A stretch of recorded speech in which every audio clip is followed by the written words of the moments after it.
So മക്കളെ, mechanical properties of solids നമ്മൾ ഏറ്റവും കുറഞ്ഞ സമയത്തിൽ പഠിക്കാൻ പോവുകയാണ്.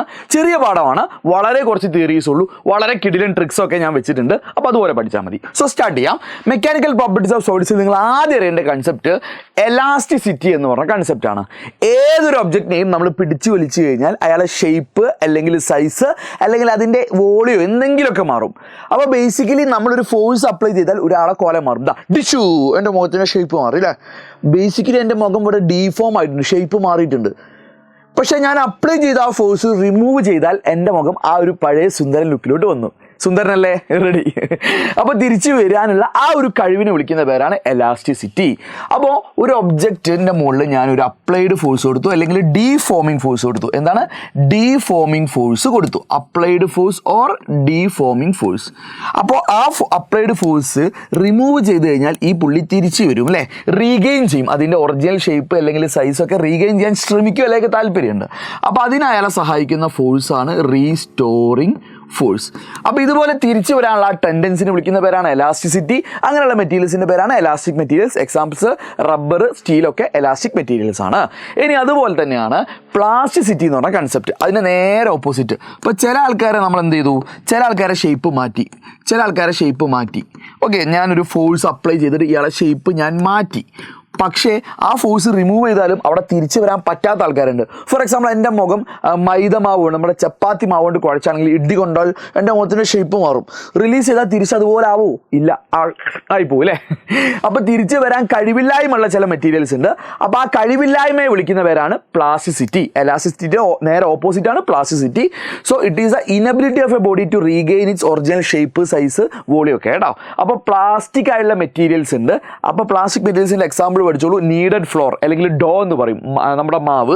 വാക്സ്, അതായത് നമ്മളെ മെഴുക്, പുട്ടി, നമ്മളെ മതിൽ തേക്കുന്ന പുട്ടി, മുഖത്ത് തേക്കുന്ന പുട്ടിയല്ല.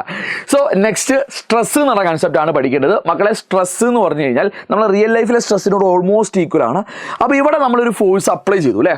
അപ്പോൾ അപ്ലൈ ചെയ്ത ഫോഴ്സ് ഉള്ളപ്പം അവിടെ ഒരു റീസ്റ്റോറിങ് ഫോഴ്സ് ഉണ്ടാവും. നമ്മൾ പറഞ്ഞില്ലേ. ആ റീസ്റ്റോറിങ് ഫോഴ്സ് പെർ ഏരിയനെ വിളിക്കുന്ന പേരാണ് സ്ട്രെസ്. അപ്പോൾ സ്ട്രെസ് എന്ന് പറഞ്ഞാൽ ഫോഴ്സ് ബൈ ഏരിയ എന്നല്ല പഠിക്കുന്നത്, റീസ്റ്റോറിംഗ് ഫോഴ്സ് പെർ ഏരിയ എന്നാണ് പഠിക്കുന്നത്. അപ്പോൾ ഡെഫിനേഷൻ എന്താണ്? Restoring force inside the body per unit area എന്നാണ് വിളിക്കുക.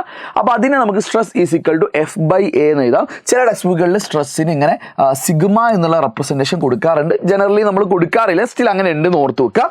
ഇനി നെക്സ്റ്റ് കൺസെപ്റ്റ് ആണ് സ്ട്രെയിൻ. അപ്പോൾ ഒരു അപ്ലൈഡ് ഫോഴ്സ് കൊടുത്ത് സാറ് മുഖത്തിൻ്റെ ഷേപ്പ് മാറും അല്ലേ. അപ്പോൾ അവിടെ ചേഞ്ച് ഉണ്ടായിട്ടുണ്ട് അല്ലേ. മേ ബി അത് ലെങ്ത്തിലായിരിക്കും, ചിലപ്പോൾ ഏരിയയിലായിരിക്കും, ചിലപ്പോൾ അത് വോളിയത്തിലായിരിക്കും. അപ്പോൾ എന്താണോ അവിടുത്തെ ചേഞ്ച് ഡിവൈഡഡ് ബൈ അവിടുത്തെ ഒറിജിനൽ. ഇപ്പോൾ സാറ് വീഡിയോ ഉള്ളപ്പോൾ സാറ് മുഖത്തിൻ്റെ ലെങ്ത്ത് മാറിപ്പോയി. അപ്പോൾ എത്രയാണോ ചേഞ്ച് ചെയ്തത് ഡിവൈഡഡ് ബൈ എത്രയായിരുന്നു ആദ്യം ഉണ്ടായിരുന്നത്.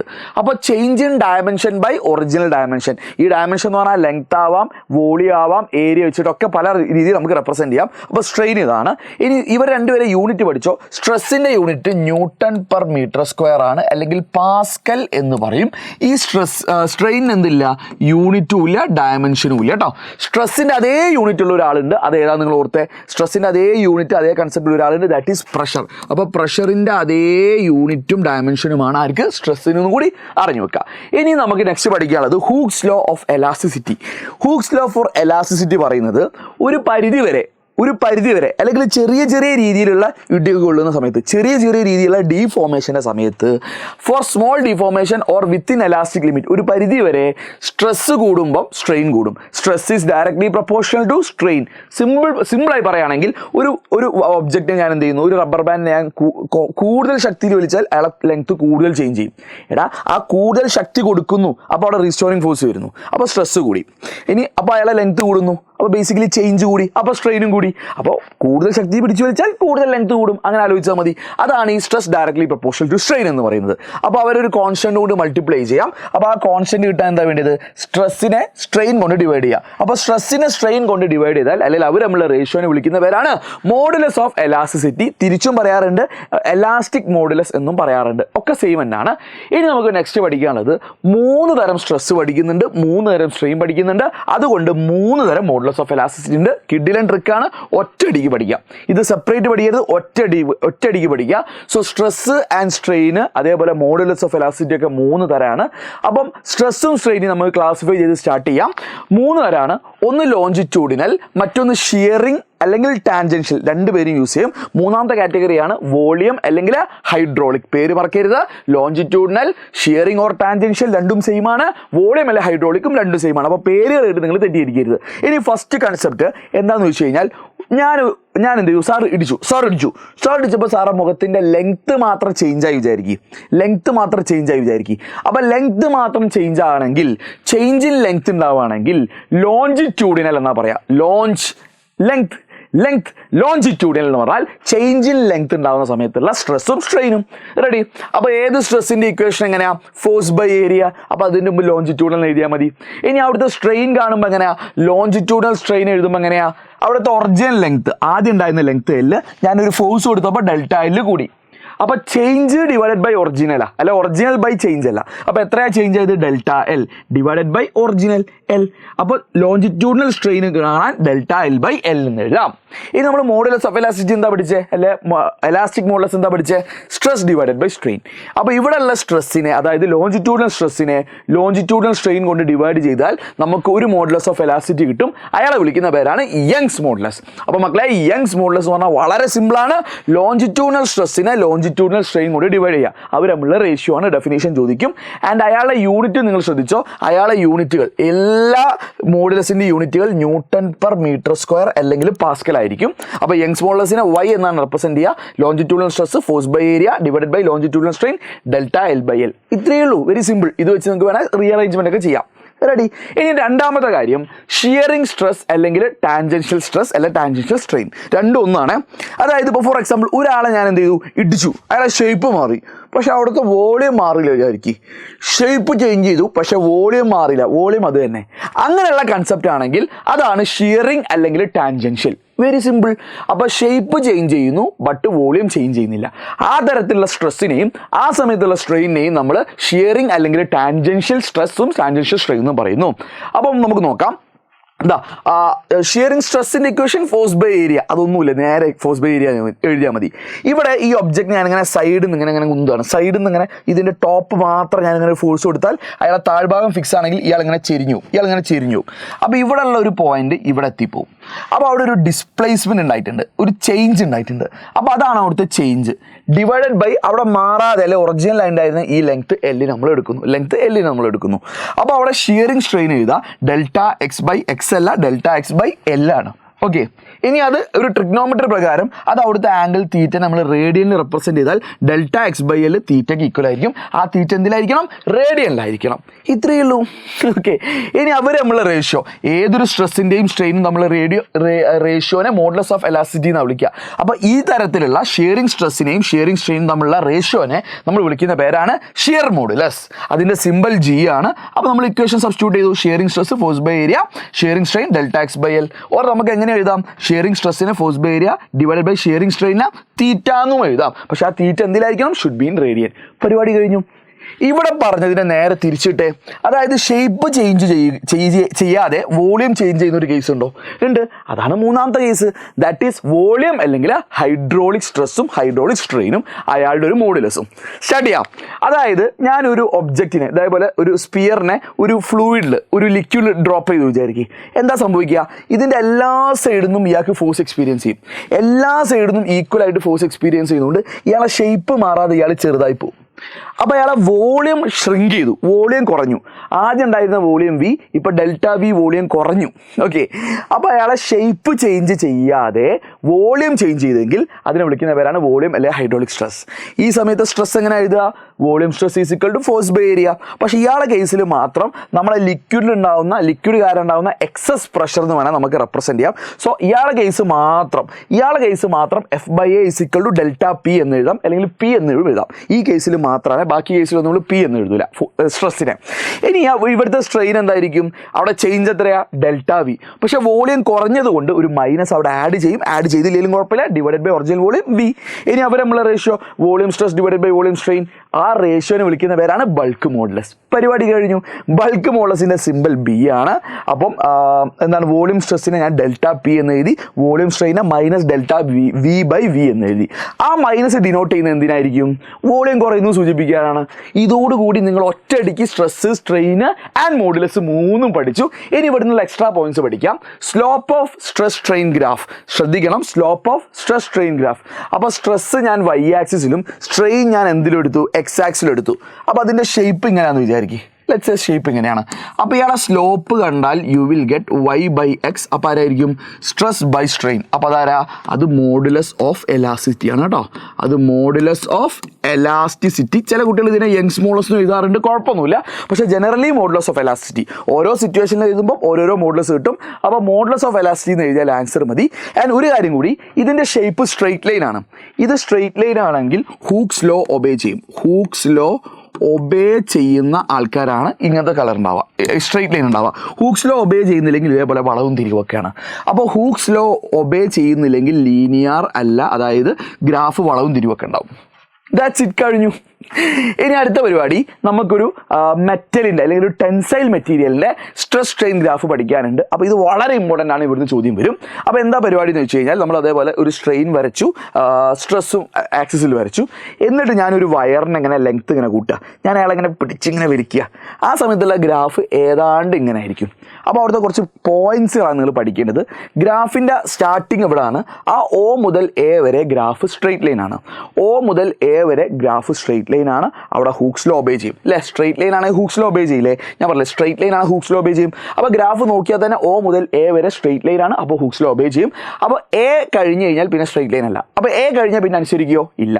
അപ്പോൾ എനെ വിളിക്കുന്ന പേരാണ് പ്രൊപ്പോർഷണൽ ലിമിറ്റ്. എന്താണ് പ്രൊപ്പോർഷണൽ ലിമിറ്റ്? സ്ട്രെസ്സും സ്ട്രെയിനും പ്രൊപ്പോർഷണൽ ആവുന്ന ലിമിറ്റ്, അതാണ് എ. അത് കഴിഞ്ഞ് കഴിഞ്ഞാൽ പിന്നെ ഹൂക്സ് ലോ ഒബേ ചെയ്യില്ല, പ്രൊപ്പോർഷണൽ അല്ല. ഓക്കെ, അപ്പോൾ എൻ്റെ പേര് പ്രൊപ്പോർഷണൽ ലിമിറ്റ്. പേര് ഓർത്ത് വെക്കണം, പേര് ചോദിക്കും. ഇനി രണ്ടാമത്തെ കാര്യം, പക്ഷേ സ്റ്റിൽ ഒ മുതൽ ബി വരെ, ഇവിടെ മുതൽ ബി വരെ ഇയാൾ എലാസ്റ്റിക്കാണ്. എലാസ്റ്റിക് എന്ന് പറഞ്ഞാൽ എന്താ? റിലീസ് ചെയ്താൽ അയാൾ തിരിച്ച് ഒറിജിനൽ ലെങ്ത്തിലൂടെ തന്നെ വരും. അതായത് ഗ്രാഫിൽ ബി എത്തുന്നവരെ ഞാൻ ഇങ്ങനെ പിടിച്ച് എത്ര 10 സെൻറ്റിമീറ്ററുള്ള സാധനം ഞാൻ വലിച്ച് 15 സെൻറ്റിമീറ്റർ ആക്കി, റിലീസ് ചെയ്താലും അയാൾ തിരിച്ച് 10ലോട്ട് തന്നെ വരും. ഗ്രാഫിൽ ഏത് വരെ? ബി വരെ. ഓക്കെ, അപ്പോൾ ബി കഴിഞ്ഞു കഴിഞ്ഞാൽ പിന്നെ 10 ഉള്ളത് 15 ആക്കി റിലീസ് ചെയ്താൽ അത് തിരിച്ച് 10ലോട്ട് വരില്ല. അത് തിരിച്ച് വരുമ്പോൾ ഒരു 10.1 10.2 ഒക്കെ ആയിട്ട് പെർമനൻ്റ്ലി അയാളെ ലെങ്ത് കുറച്ച് കൂടിയിട്ടുണ്ടാവും. അപ്പോൾ പെർഫെക്റ്റ്ലി കംപ്ലീറ്റ്ലി തിരിച്ചു വരാം. 10 ഉള്ളത് 15 ആക്കി റിലീസ് ചെയ്ത് കഴിഞ്ഞാൽ തിരിച്ച് 10ലോട്ട് വരുന്ന മാക്സിമം ലിമിറ്റ് ഇല്ലേ, ആ 15 കഴിഞ്ഞാൽ പിന്നെ കിട്ടുമോ? ഇല്ല. അപ്പോൾ ആ ഒരു പോയിൻ്റാണ് ബേസിക്കലി ആര്? ബി. അപ്പോൾ എലാസ്റ്റിസിറ്റി കംപ്ലീറ്റ്ലി കഴിയുന്ന ഒരു പോയിൻ്റാണ് ബി. ബി കഴിഞ്ഞ് കഴിഞ്ഞാൽ പിന്നെ പറ്റൂല. അപ്പോൾ ബീൻ്റെ പേര് ഈൽഡ് പോയിന്റ് അല്ലെങ്കിൽ എലാസ്റ്റിക് ലിമിറ്റ് എന്നും പറയും. എലാസ്റ്റിക് ലിമിറ്റ്, രണ്ട് പേരുകളാണ്, രണ്ട് പേരുകൾ. റെഡി? ഇനി ഗ്രാഫിൽ എന്താണ്? ഗ്രാഫിൽ ഒരു ഹയസ്റ്റ് പോയിന്റ് ഉണ്ട് ഡി. ഡിക്ക് പ്രത്യേകിച്ച് പേര് പറഞ്ഞില്ലെങ്കിലും കുഴപ്പമില്ല, എന്നാലും പറയാറുണ്ട്. അൾട്ടിമേറ്റ് പോയിന്റ് എന്ന് പറയും. ഇനി ഈ എത്തിപ്പോയി ഞാനൊരു വയറിനെ അങ്ങനെ 10 വലിച്ച് 15, 20, 25 ഒക്കെ ആകുമ്പോൾ അയാൾ പൊട്ടിപ്പോവും. അപ്പോൾ പൊട്ടിപ്പോകുന്ന ഗ്രാഫിലെ പോയിന്റിനെ വിളിക്കുന്ന പേരാണ് ഫ്രാക്ചർ പോയിന്റ്. പൊട്ടിപ്പോയി, fracture point or damage point എന്ന് പറയും. ഓക്കെ, ബ്രേക്കിംഗ് പോയിന്റ് എന്നൊക്കെ പറയും. ഇനി അതേപോലെ ഈ ഈൽഡ് പോയിന്റ് അല്ലെങ്കിൽ എലാസ്റ്റിക് ലിമിറ്റിന് കറസ്പോണ്ടിങ് ആയിട്ട് ഇവിടെ ഒരു സ്ട്രെസ് ഉണ്ട്. അതിനെ നമുക്ക് ഈൽഡിങ് സ്ട്രെസ് എന്ന് വിളിക്കാം. സ്ട്രെസ്സിന്റെ സിമ്പിൾ സിഗ്മ കൊടുക്കാറുണ്ട്, അല്ലെങ്കിൽ എസ് എന്ന് കൊടുത്താലും ഓക്കെയാണ്, SY എന്നും പറയാറുണ്ട്. അപ്പോൾ ഈൽഡിങ് സ്ട്രെസ് ആണ് അത്. അതേപോലെ മാക്സിമം, ഈ പോയിന്റിന്റെ പേരാണ് അൾട്ടിമേറ്റ് പോയിന്റ്. അതിന് കറസ്പോണ്ടിങ് ആയിട്ട് ഇവിടെ ഒരു സ്ട്രെസ് ഉണ്ട്, അതിനെ സിഗ്മ യു അല്ലെങ്കിൽ SU എന്ന് വിളിക്കാം. അൾട്ടിമേറ്റ് ടെൻസൈൽ സ്ട്രെസ് എന്നാണ് പേര്. അപ്പോൾ ഇത്രയും പേരുകൾ ഓർത്ത് വെക്കാം, മസ്റ്റ് ആണ്. പിന്നെ അതേപോലെ പെർമനന്റ് ആയിട്ട് ഞാൻ 10 ആളെ ഒരു ലിമിറ്റ് കഴിഞ്ഞിട്ട് വലിച്ചു കഴിഞ്ഞ് റിലീസ് ചെയ്താൽ 10 തിരിച്ചു വരുമ്പോൾ ഒരു 10.1 ആയിട്ടുണ്ടാവും. അപ്പോൾ ഒരു 0.1 അവിടെ പെർമനന്റ് ആയിട്ട് എന്തായി പോയിട്ടുണ്ടാവും? ഡാമേജ് ആയി പോയിട്ടുണ്ടാവും അല്ലേ? പെർമനന്റ് ആയിട്ട് ഒരു എക്സ്ട്രാ ലെങ്ത് അവിടെ വന്നിട്ടുണ്ടാവും. അത് സൂചിപ്പിക്കാനാണ് ബേസിക്കലി എത്രത്തോളം സ്ട്രെയിൻ ആണ് അതുള്ളത് സൂചിപ്പിക്കാനാണ് ഇവിടെ ഒരു O' എന്ന് പറഞ്ഞ സാധനം. അപ്പോൾ ഗ്രാഫ് ബി കഴിഞ്ഞ് മുന്നോട്ട് പോയി കഴിഞ്ഞാൽ തിരിച്ചു വരുമ്പോൾ ബിയിലെത്തൂല, തിരിച്ചു വരുമ്പോൾ സി എന്ന് പറഞ്ഞ ഏതോ ഒരു പോയിന്റിൽ നിന്ന് തിരിച്ച് ഇങ്ങനെ വരും. സിക്ക് പ്രത്യേകിച്ച് പേരൊന്നും പഠിക്കേണ്ട, അത് തിരിച്ച് വേറൊരു പാത്തിലൂടെ ആയിരിക്കും വരിക. പെർമനൻ്റ്ലി ഡാമേജ് ആയിപ്പോൾ അതുകൊണ്ട് പെർമനൻറ്റ് സെറ്റ് എന്നാണ് ഒ ഡാഷിനെ വിളിക്കുക. കഴിഞ്ഞു. ഇനി അങ്ങനെയാണെങ്കിൽ കുറച്ച് കാര്യങ്ങൾ പറഞ്ഞുതരാം. ഇവിടുന്ന് ചോദിക്കുന്ന ചോദ്യങ്ങളാണ് പ്ലാസ്റ്റിക് റീജിയൻ ഏതാണ്, പ്ലാസ്റ്റിക് റീജിയൻ എലാസ്റ്റിക് റീജിയൻ ആദ്യം പറയാം. ഒ മുതൽ ബി വരെ ഞാൻ പറയാലോ, ഒ മുതൽ ബി വരെ അയാളെ പിടിച്ച് റിലീസ് ചെയ്താൽ തിരിച്ച് പെർഫെക്റ്റ്ലി വരും. അപ്പോൾ അയാൾ എലാസ്റ്റിക് ആണ്. അപ്പോൾ എലാസ്റ്റിക് റീജിയൻ ഒ മുതൽ ബി വരെയാണ്. അവിടുന്ന് അങ്ങോട്ട് ബി മുതൽ ഇ വരെ പ്ലാസ്റ്റിക് റീജിയനാണ്. അപ്പോൾ ഒ മുതൽ ബി വരെ എലാസ്റ്റിക്കും ബി മുതൽ ഇ വരെ പ്ലാസ്റ്റിക്കുമാണ്. റെഡി. ഇനി അടുത്തത് how can you identify brittle and ductile. Brittle എന്ന് പറഞ്ഞാൽ വലിച്ചാൽ പെട്ടെന്ന് പൊട്ടിപ്പോകുന്ന ആൾ, ഡക്ടൈൽ എന്ന് പറഞ്ഞാൽ വലിച്ചാൽ പൊട്ടാതെ അങ്ങനെ നീട്ടാൻ പറ്റുന്ന ആൾക്കാർ. അപ്പോൾ അത് കണ്ടെത്താൻ വളരെ സിമ്പിളാണ്. ഈ ഡിയും ഇയും ഇല്ലേ, ഈ ഡിയും ഇയും ഫാറാണ്, ഒരുപാട് ദൂരം കഴിഞ്ഞിട്ടാണ് ഡി കഴിഞ്ഞിട്ട് ഇ. ഫാർ ആണെങ്കിൽ അയാൾ ഡക്ടൈൽ, പെട്ടെന്ന് പൊട്ടില്ല.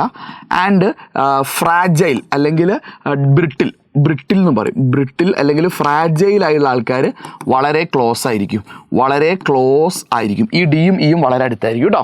റെഡി. ഇനി അടുത്തത് ഇതുപോലത്തെ ചോദ്യങ്ങൾ ഇവിടുന്ന് വരും. ഇതിൽ ആരാണ് മോർ എലാസ്റ്റിക് എന്നുള്ളതായിരുന്നു ചോദ്യങ്ങൾ വരും. 2 ഗ്രാഫ് വന്നിട്ട്. അപ്പോൾ നിങ്ങളിവിടെ കാണേണ്ട കാര്യം, നമ്മൾ നേരത്തെ പറഞ്ഞു സ്ലോപ്പ് എന്ന് പറഞ്ഞു കഴിഞ്ഞാൽ മോഡുലസ് ആണ്. ഇവിടെ ലെങ്ത്ത് കൂടുന്നതുകൊണ്ട് യങ്സ് മോഡുലസ് ആണ്. യങ്സ് മോഡുലസ് കൂടുന്നതോടുകൂടി എലാസ്റ്റിസിറ്റി കൂടും. അപ്പോൾ യങ്സ് മോഡുലസ് കൂടിയാക്കി എലാസ്റ്റിസിറ്റി കൂടും. അപ്പോൾ യങ്സ് മോഡുലസ് ആർക്കാ കൂടുതൽ കാണാൻ എങ്ങനെയാണെന്ന് നോക്കേണ്ടി, നമ്മൾ സ്ലോപ്പ് നോക്കുക. ഇതിലാർക്കാ കൂടുതൽ സ്ലോപ്പ്, ആരാ കൂടുതൽ ചെരിഞ്ഞിട്ടുള്ള എക്സാക്സുമായിട്ട്? ഡെഫിനറ്റ്ലി എ ആണ് കൂടുതൽ ചെരിഞ്ഞിട്ടുള്ളത്. അപ്പോൾ ഇയാൾക്ക് സ്ലോപ്പ് കൂടുതലായിരിക്കും, അയാൾക്ക് യങ്സ് മോഡുലസ് കൂടുതലായിരിക്കും, അപ്പോൾ അയാൾക്ക് എലാസ്റ്റിസിറ്റി എന്തായിരിക്കും? കൂടുതലായിരിക്കും. That's it. ഇനി ഡക്റ്റിലിറ്റി എങ്ങനെ കാണുക? ഇതിൻ്റെ മാക്സിമം പോയിന്റും ഇയും, ഈ 2 പോയിന്റുകൾ ഡിയും ഇയും എടുത്തു. ഇവിടെ ഞാൻ ഡിയും ഇയും മാർക്ക് ചെയ്തു. അപ്പോൾ ഇവിടെ കൂടുതൽ ദൂരം ഇവിടെ ഉള്ള ഇയിലാണ് കൂടുതൽ ദൂരം, ബിയിലാണ് കൂടുതൽ ദൂരം ഉള്ളത്. അപ്പോൾ ഇയാളാണ് കൂടുതൽ ഡക്റ്റൈൽ, ഇത് കുറച്ച് ബ്രിട്ടിലാണ് കേട്ടോ. റെഡി. ഇനി നെക്സ്റ്റ് എലാസ്റ്റോമേഴ്സ് എന്ന് പറഞ്ഞ കൺസെപ്റ്റ് ഉണ്ട്. എലാസ്റ്റോമേഴ്സ് എന്ന് പറഞ്ഞാൽ ഒരു സ്പെഷ്യൽ എന്നാണ്, എലാസ്റ്റിക് മെറ്റീരിയൽസിൻ്റെ ഒരു സ്പെഷ്യൽ കാറ്റഗറിയാണ് എലാസ്റ്റോമേഴ്സ്. കുറച്ച് വലിച്ചാൽ ഒരുപാട് വരും. റബ്ബർ ബാൻഡ് എക്സാമ്പിളാണ്, അല്ലെ ഹാർട്ടിൻ്റെ അയോട്ട, ഹാർട്ടിൻ്റെ ടിഷ്യൂ ആണ് അയോട്ട. അവരൊക്കെ കുറച്ച് വലിച്ചാൽ ഒരുപാട് വരും. സോ ലാർജ് സ്ട്രെയിൻ പ്രൊഡ്യൂസ് ചെയ്യാൻ പറ്റുന്ന ആൾക്കാരാണ് ആര്? എലാസ്റ്റോമേഴ്സ്. ഇവർ ഹൂക്സ് ലോ ഒബേ ചെയ്യില്ല. ആൻഡ് ഇവർക്കൊരു പ്ലാസ്റ്റിക് റീജിയൻ വെൽ ഡിഫൈൻഡ് ആയില്ല. ഇവരൊരിക്കലും ഹൂക്സ് ലോ ഒബേ ചെയ്യുന്നതല്ല. ഇനി അടുത്തത് which is more elastic, steel or rubber? Definitely സ്റ്റീലാണ്. അതിൻ്റെ റീസൺ എന്ന് പറഞ്ഞാൽ Young's modulus of steel greater than Young's modulus of rubber ആയതുകൊണ്ടാണ് കേട്ടോ. ഇനി അതേപോലെ തന്നെ ഇങ്ങനെ ചോദ്യങ്ങൾ വരും. എന്തുകൊണ്ടാണ് മെഷീൻസ് ഹെവി ഡ്യൂട്ടീസ് ഒക്കെ നമ്മൾ അയണിനേക്കാൾ കൂടുതൽ സ്റ്റീൽ പ്രിഫർ ചെയ്യുന്നത്? Same reason. സ്റ്റീലിൽ എന്ത് ചെയ്യാൻ പറ്റും? യങ്സ് മോഡുലസ് കൂടുതലായതുകൊണ്ട് കുറച്ചും കൂടി എലാസ്റ്റിക് ആയിരിക്കും കേട്ടോ. അപ്പോൾ സ്റ്റീൽ നമ്മൾ ഉപയോഗിക്കാനുള്ള റീസൺ അയാൾക്ക് modulus of elasticity, Young's modulus, bulk modulus, rigidity modulus ഒക്കെ എന്താണ്? കൂടുതലാണ്. ഇനി കംപ്രസിബിലിറ്റി എന്ന് പറഞ്ഞൊരു കൺസെപ്റ്റ് കൂടി ഉണ്ട്. കംപ്രസിബിലിറ്റി എന്ന് പറഞ്ഞാൽ ബൾക്ക് മോഡുലസിനെ പിടിച്ച് തിരിച്ചിടുക. ബൾക്ക് മോഡുലസിനെ പിടിച്ച് തിരിച്ചിട്ട് കഴിഞ്ഞാൽ കംപ്രസിബിലിറ്റി ആയി. കെ എന്നും പറയാറുണ്ട്, സി എന്നും പറയാറുണ്ട്. ഇത്രയേ ഉള്ളൂ കേട്ടോ ബൾക്ക് മോഡുലസ്. ആൻഡ് ഇവിടെ തന്നെ പഠിക്കാനുള്ള ഒരു കാര്യം എന്ന് പറഞ്ഞു കഴിഞ്ഞാൽ ബൾക്ക് മോഡുലസ് ഓഫ് സോളിഡ് കൂടുതലായിരിക്കും ആരെക്കാൾ? ബൾക്ക് മോഡുലസ് ഓഫ് ലിക്വിഡ് ആരെക്കാൾ? Bulk modulus of gas. Okay, അതിൻ്റെ നേരെ ഓപ്പോസിറ്റ് ആയിരിക്കും എന്ത്? കംപ്രസിബിലിറ്റി. അപ്പോൾ കംപ്രസിബിലിറ്റി എഴുതുമ്പോൾ ഈ ചിഹ്നങ്ങളൊക്കെ മറച്ചിടുക. അപ്പോൾ സോളിഡ് ആയിരിക്കും ലീസ്റ്റ് കംപ്രസിബിൾ, ലിക്വിഡ് ആയിരിക്കും അതിനേക്കാൾ കുറച്ചുകൂടി കംപ്രസ് ചെയ്യാൻ പറ്റുക, ഗ്യാസ് ആണ് കൂടുതൽ കംപ്രസ് ചെയ്യാൻ പറ്റുക. Very simple logic. ഇനി നെക്സ്റ്റ് കൺസെപ്റ്റ് ആണ് ഒരു റബ്ബർ ബാൻഡ് അല്ലെങ്കിൽ ഒരു ഒബ്ജക്റ്റ് ആക്ച്വലി നമ്മളിങ്ങനെ സൈഡ് വൈസ് ഇങ്ങനെ 2 സൈഡിൽ നിന്ന് പിടിച്ചു വലിക്കുമ്പം അയാളെ ലെങ്ത്ത് കൂടുന്നുണ്ട് അല്ലേ? അയാളെ ലെങ്ത്ത് കൂടും, പക്ഷേ അയാളെ തിക്നെസ് അഥവാ റേഡിയസ് കുറയൂലേ? റേഡിയസ് കുറയും. അപ്പോൾ ലെങ്ത്ത് കൂടുന്നതിൻ്റെ സ്ട്രെയിനെ ലോഞ്ചിറ്റ്യൂഡിനൽ സ്ട്രെയിൻ നമ്മൾ ഓൾറെഡി പറഞ്ഞു. അപ്പോൾ സൈഡ് വൈസ് എന്നുള്ളതിനെ സൂചിപ്പിക്കാനാണ് ലാറ്ററൽ എന്ന് പറഞ്ഞാൽ ഉപയോഗിക്കുക. അപ്പോൾ അവിടെ ലാറ്ററൽ ആയിട്ടൊരു സ്ട്രെയിൻ ഉണ്ടാവും, റേഡിയസ് കുറയുന്നുണ്ട്. അപ്പോൾ ലാറ്ററൽ സ്ട്രെയിനും ഉണ്ടാവും, ലോഞ്ചിറ്റ്യൂഡിനൽ സ്ട്രെയിനും ഉണ്ടാവും. ഓക്കെ, അപ്പോൾ longitudinal strain delta L by എല്ലും, ലാറ്ററൽ സ്ട്രെയിൻ എന്ന് പറഞ്ഞാൽ minus of delta R by ആറും. Minus of delta R by R അല്ലെങ്കിൽ ഡെൽറ്റ ആർ ബൈ ആർ എന്ന് എഴുതാം. ഡെൽറ്റ ആർ ബൈ ആർ എന്ന് എഴുതിയാൽ മതി. Delta R divided by R എന്ന് എഴുതിയാൽ മതി. ഡെൽറ്റ ആർ ബൈ ആർ എന്ന് എഴുതിയാൽ മതി. Okay, ready. ഇനി അങ്ങനെയാണ് പോസോൺ റേഷ്യോ എന്ന് പറഞ്ഞ കൺസെപ്റ്റ് കൂടി ഉണ്ട്. അതോടുകൂടി ചാപ്റ്റർ കഴിഞ്ഞു. പോസോൺ റേഷ്യോ എന്ന് പറഞ്ഞു കഴിഞ്ഞാൽ രണ്ടാൾക്കാർ നമ്മൾ റേഷ്യോ ആണ്. ആരൊക്കെ? ഡെൽറ്റ ആർ ബൈ ആറും ഡെൽറ്റ എൽ ബൈ എല്ലും. അതായത് ലാറ്ററൽ സ്ട്രെയിനും ലോജിറ്റ്യൂഡൽ സ്ട്രെയിനും നമ്മൾ റേഷ്യോനെ വിളിക്കുന്ന പേരാണ് പോസോൺ റേഷ്യോ. അതൊരു ജസ്റ്റ് ഒരു നമ്പറാണ്. അതിന് എന്തില്ല? അതിന് യൂണിറ്റ് ഇല്ല കേട്ടോ. ഇയാൾക്ക് എന്തില്ല? യൂണിറ്റും ഇല്ല, ഡയമെൻഷനും ഇല്ല. ഓർത്ത് വെക്കുക. ഇനി ഒരു ടെൻസൈൽ മെറ്റീരിയൽ, അതായത് ലെങ്ത് കൂട്ടാൻ പറ്റുന്ന മെറ്റീരിയൽ ആണെങ്കിൽ അതിൻ്റെ പോസോൺ റേഷ്യോ പോസിറ്റീവും, ലെങ്ത് കുറയ്ക്കാൻ പറ്റുന്ന കംപ്രസ് ചെയ്യാൻ പറ്റുന്ന ആൾക്കാരെ അതിൻ്റെ പോസോൺ റേഷ്യോ നെഗറ്റീവ് ആണെന്ന് ഓർത്ത് വെക്കുക. That's it. ഇത്രയും ഇവിടെ പഠിക്കാനുള്ളൂ കേട്ടോ. That's it.